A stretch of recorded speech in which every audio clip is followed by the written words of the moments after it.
बोलिए श्री हरि विष्णु भगवान की जय। बोलिए श्री कृष्ण भगवान की जय। अजय एकादशी की संपूर्ण जानकारी। हिंदू धर्म में एकादशी व्रत भगवान विष्णु को समर्पित है। हर साल भाद्रपद माह के कृष्ण पक्ष की एकादशी तिथि के दिन अजय एकादशी मनाई जाती है। तो जाने तो ये त्यौहार कब मनाया जाएगा, साथ ही इसकी पूजा विधि और शुभ मुहूर्त कब से कब तक है। अजय एकादशी किस दिन मनाया जाएगा। अजय एकादशी का व्रत भाद्रपद कृष्ण पक्ष की एकादशी तिथि के दिन रखा जाता है। इस साल यह व्रत 19 अगस्त को है। अजय एकादशी का शुभ मुहूर्त क्या है।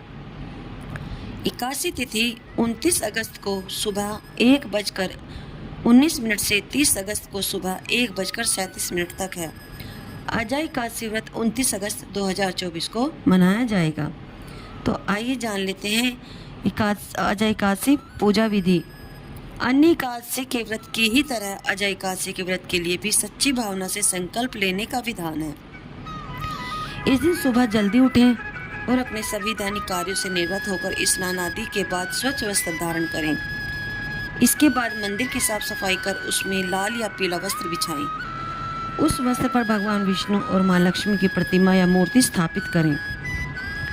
अब इसके बाद प्रतिमा को गंगा जल का छिड़काव करें और उसे शुद्ध कर लें। उसके बाद भगवान के सामने सच्चे मन से व्रत का संकल्प लें। इसके बाद भगवान विष्णु जी की प्रतिमा के सामने धूप दीप नैवेद्य फूल और फल अर्पित करें। इस दौरान माँ लक्ष्मी की भी पूजा किए जाने का परंपरा है, इसलिए माँ लक्ष्मी को भी पूजा सामग्री अर्पित करें। व्रत के दौरान व्रती को दिन भर उपवास रखना चाहिए। हालांकि अगर ऐसा संभव न हो तो फलाहार लिया जा सकता है।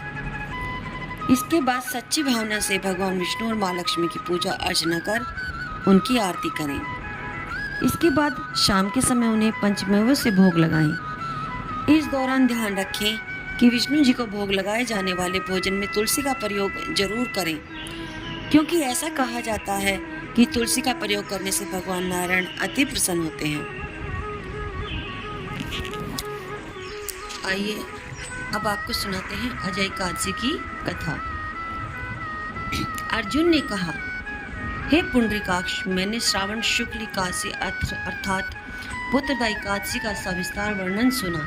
अब आप कृपा करके मुझे भाद्रपद माह के कृष्ण पक्ष की एकादशी के विषय में भी बतलाइए। इस एकादशी का क्या नाम है तथा इसके व्रत का क्या विधान है। इसका व्रत करने से किस फल की प्राप्ति होती है। श्री कृष्ण ने कहा, हे कुंती पुत्र, भाद्रपद माह के कृष्ण पक्ष की एकादशी को अजय एकादशी कहते हैं। इसका व्रत करने से सभी पाप नष्ट हो जाते हैं। इस लोक और परलोक में मदद करने वाली इस एकादशी व्रत के समान संसार में दूसरा कोई व्रत नहीं है। अब ध्यानपूर्वक इस एकादशी का महात्म्य श्रवण करो। पौराणिक काल में भगवान श्री राम के वंश में अयोध्या नगरी में एक चक्रवर्ती राजा हरिश्चंद्र नाम के एक राजा हुए थे। राजा अपनी सत्यनिष्ठा और ईमानदारी के लिए प्रसिद्ध थे। एक बार देवताओं ने इनकी परीक्षा लेने की योजना बनाई। राजा ने स्वप्न में देखा कि ऋषि विश्वामित्र को उन्होंने अपना राजपाट दान कर दिया है। सुबह विश्वामित्र वास्तव में उनके द्वार पर आकर कहने लगे कि तुमने स्वप्न में मुझे अपना राज्य दान कर दिया। राजा ने सत्यनिष्ठ व्रत का पालन करते हुए संपूर्ण राज्य विश्वामित्र को सौंप दिया। दान के लिए दक्षिणा चुकाने हेतु राजा हरिश्चंद्र को पूर्व जन्म के कर्म फल के कारण पत्नी बेटा एवं खुद को बेचना पड़ा।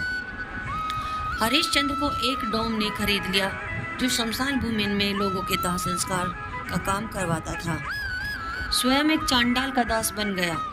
उसने उस चांडाल के यहाँ कफन लेने का काम किया, किंतु उसने इस आपत्ति के काम में भी सत्य का साथ नहीं छोड़ा। जब इसी प्रकार उसे कई वर्ष बीत गए तो उसे अपने इस नीच कर्म पर बड़ा दुख हुआ और वह इससे मुक्त होने का उपाय खोजने लगा। वह सदैव इसी चिंता में रहने लगा कि मैं क्या करूं, किस प्रकार इस नीच कर्म से मुक्ति पाऊं। एक बार की बात है, वह इसी चिंता में बैठा हुआ था कि गौतम ऋषि उनके पास पहुंचे। हरिश्चंद्र ने उन्हें प्रणाम किया और अपनी दुख भरी कथा सुनाने लगे। राजा हरिश्चंद्र की दुख भरी कहानी सुनकर महर्षि गौतम भी अत्यंत दुखी हुए और उन्होंने राजा से कहा, ये राजन, भादो माह के कृष्ण पक्ष की एकादशी का नाम अजा है।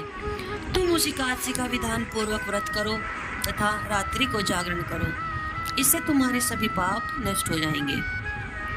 महर्षि गौतम इतना कहकर आलोप हो गए। अजा नाम की एकादशी आने पर राजा हरिश्चंद्र ने महर्षि के कहे अनुसार विधान पूर्वक उपवास तथा रात्रि जागरण किया। इस व्रत के प्रभाव से राजा के सभी पाप नष्ट हो गए। उस समय स्वर्ग में नगाड़े बजने लगे तथा पुष्पों की वर्षा होने लगी। उन्होंने अपने सामने ब्रह्मा, विष्णु, महेश तथा देवेंद्र आदि देवताओं को खड़ा पाया। उन्होंने अपने मृतक पुत्र को जीवित तथा अपनी पत्नी को राशि वस्त्र तथा आभूषणों से परिपूर्ण देखा। व्रत के प्रभाव से राजा को पुनः अपना राज्य की प्राप्ति हुई। वास्तव में एक ऋषि ने राजा की परीक्षा लेने के लिए यह सब कौतुक किया था, परंतु अजय एकादशी के व्रत के प्रभाव से ऋषि द्वारा रची गई सारी माया समाप्त हो गई और अंत समय में हरिश्चंद्र अपने परिवार सहित स्वर्गलोक को गया। हे राजन, यह सब अजय एकादशी के व्रत का प्रभाव था। जो मनुष्य इस उपवास को विधान पूर्वक करते हैं तथा रात्रि जागरण करते हैं, उनके सभी पाप नष्ट हो जाते हैं और अंत में वे स्वर्ग को प्राप्त करते हैं। इस एकादशी व्रत की कथा के श्रवण मात्र से ही अश्वमेघ यज्ञ के फल की प्राप्ति हो जाती है। बोलो जय श्री हरि विष्णु भगवान की जय। आइए अब सुनाते हैं आपको आरती। ओम जय जगदीश हरे, स्वामी जय जगदीश हरे। भक्ति जनों के संकट क्षण में दूर करे। ओम जय जगदीश हरे। जो ध्यावे फल पावे, दुख विनशे मन का। सुख संपत्ति घर आवे, कष्ट मिटे तन का। ओम जय जगदीश हरे। तुम पूर्ण परमात्मा, तुम